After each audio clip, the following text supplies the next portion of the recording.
at 6 na season, ikinatutuwa kong ibalita sa inyo na tayo pa rin ang nangunguna sa ating time slot at ito po ay dahil sa inyo. Patunay ito ng ang good vibes na tunay na nakakabuti para sa mga gaya ko, kagaya mo at kagaya natin lahat na merong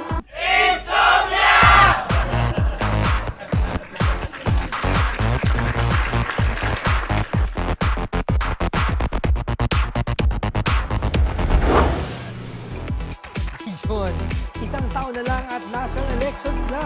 Ngayon pa lang ay nag-uusap-usap ng mga tao sa internet, sa bahay, sa taxi, sa tabi-tabi tungkol sa mga pwedeng kumandidato sa pagiging presidente ng Pilipinas sa 2016. These are our gap dates, the presidential edition.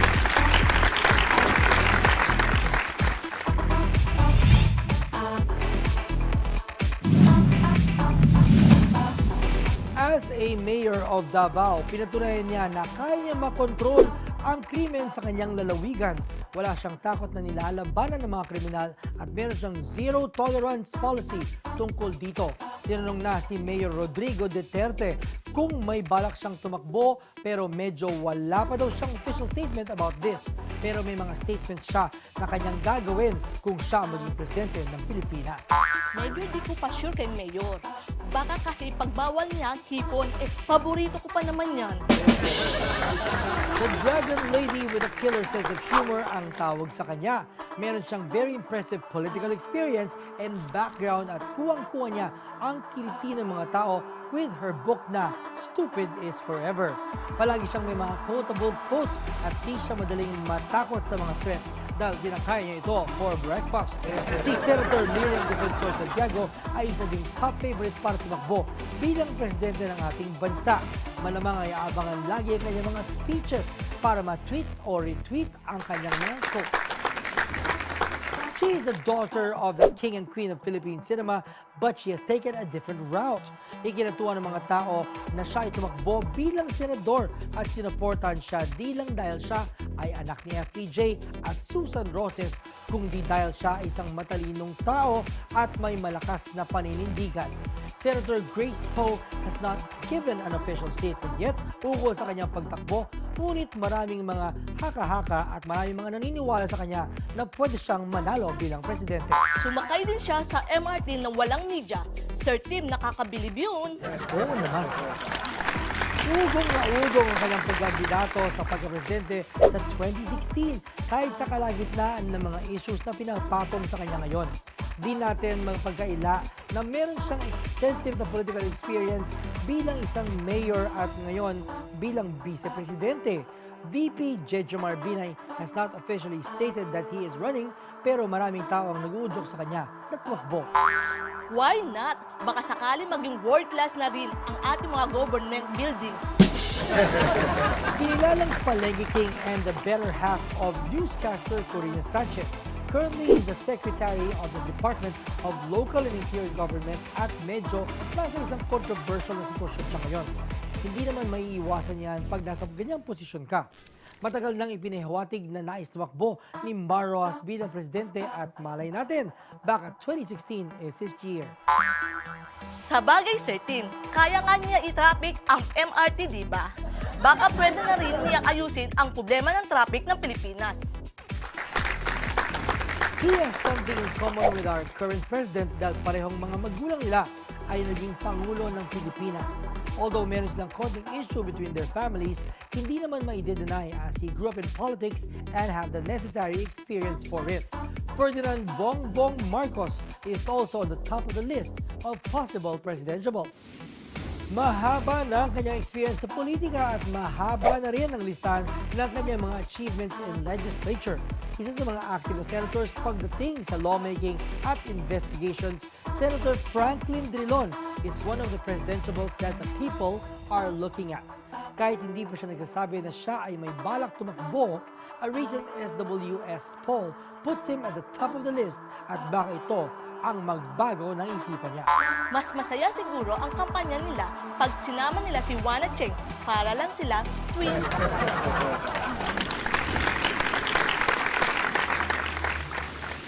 Yap, next, ang guest natin for tonight ay isang eksperto sa pagpapalaganap ng good vibes. Ang kanyang mga libro ay tumutulong sa mga tao na makaharap ng happiness, and it has been on the bestseller list, hindi lang dito, kundi worldwide. Andrew Matthews joins us in bed to talk about finding happiness and how to improve our happiness index sa ating mga buhay-buhay. Join na mga good vibes at i-share nyo rin ang inyong mga happiness tips. Gamitin ang hashtag The Tim Yap Show Season 6 at Official Tim Yap sa Twitter at Instagram. Ito na, umpisahan natin, sabay-sabay natin sabihin, ikaw, hashtag Tim Yap.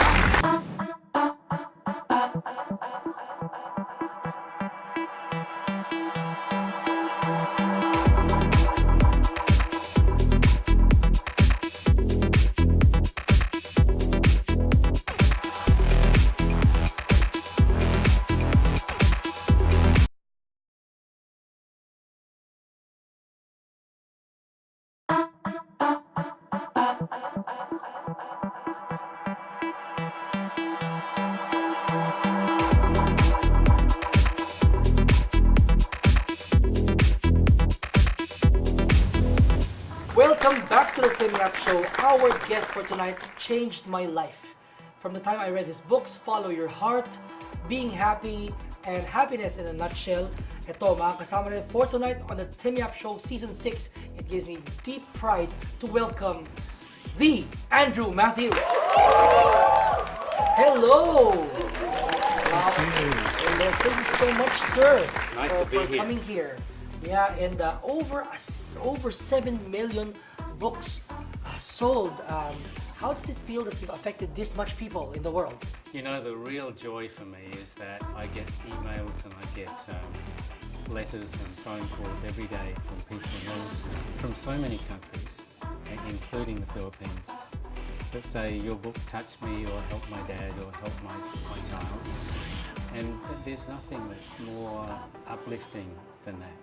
Wow, and I have a story to tell you, if I may. Please. You know, I was a little kid, and I was such a shy kid. Of course, people won't decipher that now, but I was a super shy kid, and I was, one time I went on stage to talk about something, and I couldn't say anything, so I went down to the National Bookstore, and then I grabbed a copy of your book, Follow Your Heart. It changed my life, and now I abide by what I read in your book. And it was a theater workshop before, and I told myself, I cannot happen that I will go on stage and not be able to say something. And I realized you have to fill your life up with great things, great moments, so you can say more. It's like you're overflowing, right? And every time I host book awards, I always tell them that my favorite book is Follow Your Heart by Andrew Matthews. So the folks over at National Bookstore, whenever you'd be here, they'd make you sign a book for me. And it would give me such great joy seeing my childhood hero, you know, sign my book. And now I'm here in front of you, basically. Well, thank you, Tim. It means a lot. Because when you set out to write your first book, as I did with Being Happy, and it was 1986, Wow. 87, you wonder whether, firstly, is this book ever going to get published? And secondly, will the things that mean a lot to me, will they reach other people? Does that message, is it going to be translated or is it going to be taken up? And I had no idea. My first book was an experiment. How did it come to life? Well, interestingly, the first book I ever wrote was a children's book. And I'd heard that it was difficult to get published, so I created 60 versions of this, and I sent it to 60 children's publishers around the world. Wow. I thought, well, if I send out 60, then at least I might get a half a dozen acceptances. I got 61 rejections. Wow, you have more rejections than what you had written. Somebody wrote to me twice. One publisher wrote to me twice and said, never.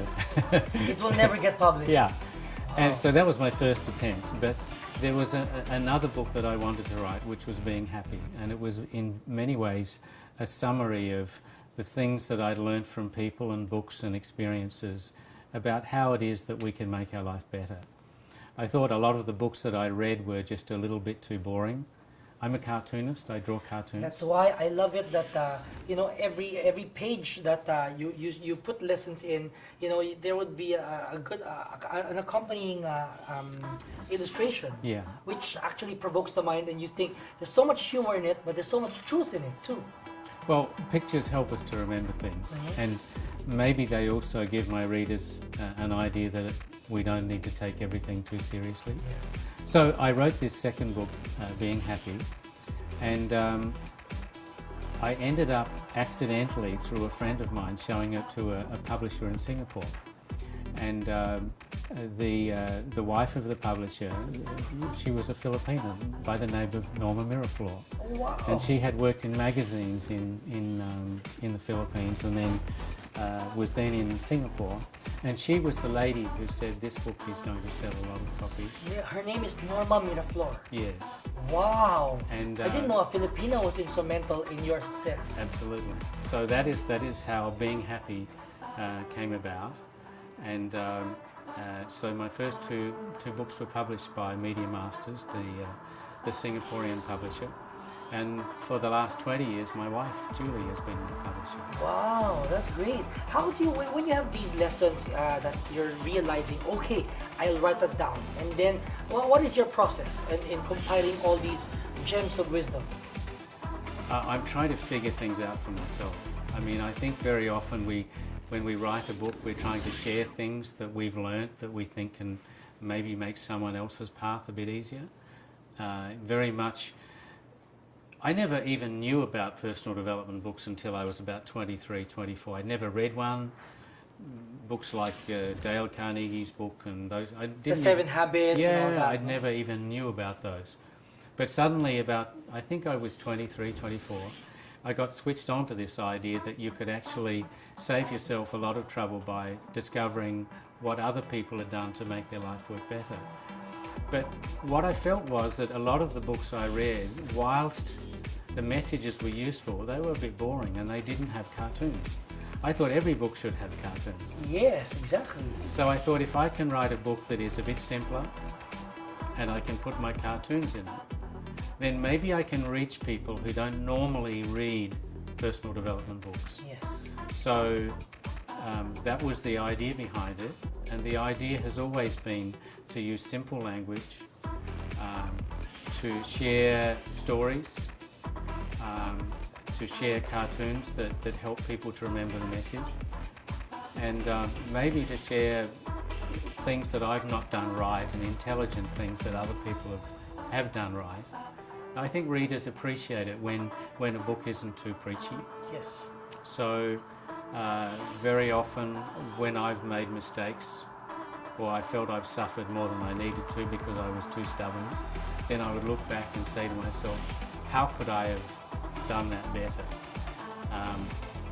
And my new book, How Life Works, is really a summation of things I've learned over the last 30 years. Wow. And things that I can't believe it took me that long to learn sometimes. What do you think are the 3 major things that people are going through and they need help with? Well, I think one of them is that we need to forgive ourselves. Where does it say that we should be perfect, or that we should have done everything right, or that we should have married the perfect husband or wife, or have the perfect job by now? We need to understand that we've all lived our life the best way we know how, and mistakes are how we learn, and we need to be a little gentle with ourselves. That's one thing. Okay. Well, of course, we have 2 more things, but we'll talk about that and more lessons that you've learned that a lot of the readers and the people who are watching here tonight will learn from. All of that and more with Mr. Andrew Matthews with the Tim Yap Show Returns.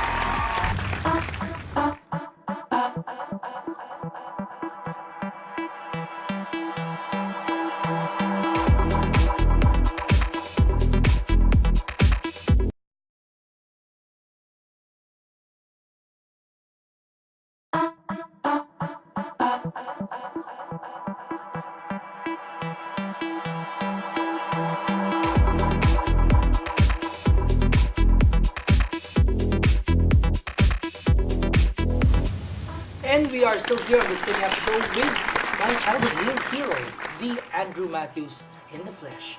I mean, I would just be reading his book, and now I'm so happy you're in front of me. So again, we're talking about what people should learn about themselves. You said number one is to forgive themselves, and then what are the other two? Another thing we can do is live in the present. So often we say, I'll be happy when I've got a degree, I'll be happy when I've got a girlfriend, I'll be happy when that girlfriend becomes my wife, and then when we've got a baby, and then when the baby is more manageable. And we're always saying, my happiness is going to be somewhere in the future. When we really need to make happiness a now, that we need to understand that things are not going to be absolutely perfect and all in one place. Because sometimes when you dream it to be too perfect, it doesn't end up that way because life is not perfect. Yeah, and life is usually pretty okay. I mean, unless you're having a heart attack or being eaten by a bear or something, probably the current time is okay. Even when we've got big worries, we can often say, well, okay, I've got some things to sort out. You know, I'm concerned about my health, I'm concerned about my career, I'm concerned about my family. But we can say, okay, is the next 5 minutes okay? Is the next 24 hours okay? No one could carry the provisions that they might need for a lifetime on their back. No one can carry the worries of a lifetime on their back. We can only live life in 24-hour compartments.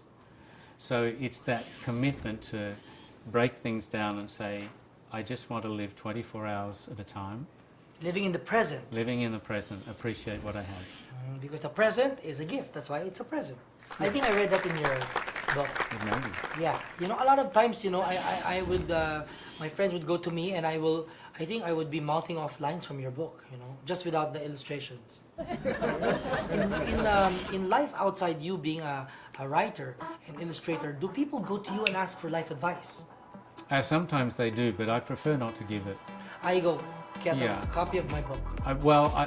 I figure that I'm maybe a philosopher to some degree from the point of view of what are strategies that we can adopt. Like, for example, we're talking about living in the present, we're talking about not blaming other people, taking responsibility, setting goals that have meaning for us. And another one that I'm about to touch on as number 3 is being grateful for what we have. If I look at the difference between happy people and unhappy people, and again I talk about this in How Life Works and how we can implement it, the big difference is that ordinary people say, when I'm happy then I'll be grateful, but extraordinary people, they're the ones that say, when I'm grateful then I'll be happy. So we look for good things. We consciously look for reasons to be happy to wake up this morning. We look for good things in our friends and in our family. We look for good things in our job, and we exercise gratitude. And my sense is that the happier we get, the better we feel, the better life works. And really that is the underlying principle of the book How Life Works. Yeah. It is finding happiness. It is not so much what you know, it's not who you know. The secret is how you feel. So you ask yourself how you feel, and what if you don't feel great? Then you start living in the present more, you start looking for reasons to feel grateful, you start being more gentle with yourself, you start setting goals that have meaning for you, not trying to please other people so much. And as you begin to live your life more happily, just one day at a time, the better you feel, the better things happen for you. Your energy changes, you attract different circumstances, you attract people that are a match for the way you are now feeling better. So it starts with us. Choosing happiness. It's choosing happiness, and then that is the beginning of life getting better and better and better. Richard Branson was happy before he was a millionaire. Katy Perry was happy before she was famous. I mean, these are people who just look for good things in their life every day and do it joyfully. Wow, and that's why they magnetize all these great things in life, because it starts from them being that, choosing to be happy. Yeah, we're magnets. Yeah. Yeah. The law of attraction is a real thing. Yes. Yeah. What do you tell people who are like perennially sad? Well, some people aren't ready to be happy, and it's not for us to make them happy, or it's probably not even wise to try and tell people that they should be happy. And I can think of times in my life when I just wasn't ready. So you give them their time. Yeah, I can think of times in my teen years where I just wanted to be grumpy and upset, and maybe in my early 20s, and no one could have actually done anything for me. I had to just organically reach a point where I was ready. I remember the day in my life, it was the 19th of October, 1983. Mm-hmm. I said to myself, a lot of your audience weren't born then, but I said to myself, I need to start to see my life differently from today. And I remember the decision that I made that day, that I've had enough of. And it wasn't that I had had a bad life or an unfortunate life. My position was that I knew that I'd been fortunate with loving parents and plenty to eat and a useful education. And I thought to myself, for what I've had, I'm not performing as well as I should. I'm not as grateful as I should be. I could be happier. So I decided to see my life differently. And I think that is true for many, many people. We need to reach a point where sometimes when we're on our knees, we say, I don't want to be like this anymore. And you decide to change. And is that the right word, change? Yeah, you just decide to see things differently, maybe be a little bit more grateful. I remember that I also wanted to take any opportunity that came along. I thought, if it looks, so long as it's safe, it looks like fun, I'll try it. Going after your dreams, what's the best way? Yeah. What is the best way? The best way is to make sure that you're following something that means something to you, that it excites you. Don't be too desperate about trying to please other people. Ultimately, you have to do something that is true for you. Obviously, Tim, what you're doing is exciting and authentic for you. You like this life. Yes. It feels good for you. It feels that you belong here. We've each got to do that. What are the pitfalls that people have to be wary about so that they don't get into that mode and that will impede them from pursuing their dreams? Maybe worrying about impressing people. We need to be authentic. I'm thinking that when things start to go well, we shouldn't take it for granted. As soon as we take it for granted or we think that we've done it all ourselves, that's dangerous. You can never succeed alone. In my own experience, I look at what my wife has done to take our books right around the world. It's breathtaking. Yeah, wow, wonderful. The way you've changed people's lives. What would you tell your 21-year-old self? I would tell my 21-year-old self to enjoy every day to the maximum, to take opportunities as they come, to give your best, because you give your best not because you're trying to impress anybody, but because that is the way that you go to bed happiest. And try to learn from people who've been down the road before and not be too stubborn. Those are a few things. Okay, and follow your heart and choose to be happy. Yeah. And that's how life works. Yeah. And well, there's more, being Being a happy teen. Being a happy teen. Well, it all boils down to choosing happiness. Right? Well, thank you so much, Mr. Andrew Matthews. You don't know how profound this moment is for me, how grateful I am that the universe has brought us together somehow. Yeah, thank you so much. We have a gift for you. Thank you so much. Thank you so much. Sir. There, from Rosa. Wow, There. beautiful. Thank you. Thank you so much also to Marriott Hotel for being our home for tonight. And again, for Mr. Andrew Matthews, reminding us the vital things for us to be happy, to follow our hearts. There, yan ang nakaka-good vibes. Like ko sinasabi, dapat laging good vibes para laging good night. Sama si Mr. Andrew Matthews. You are watching the Good Night. Good night.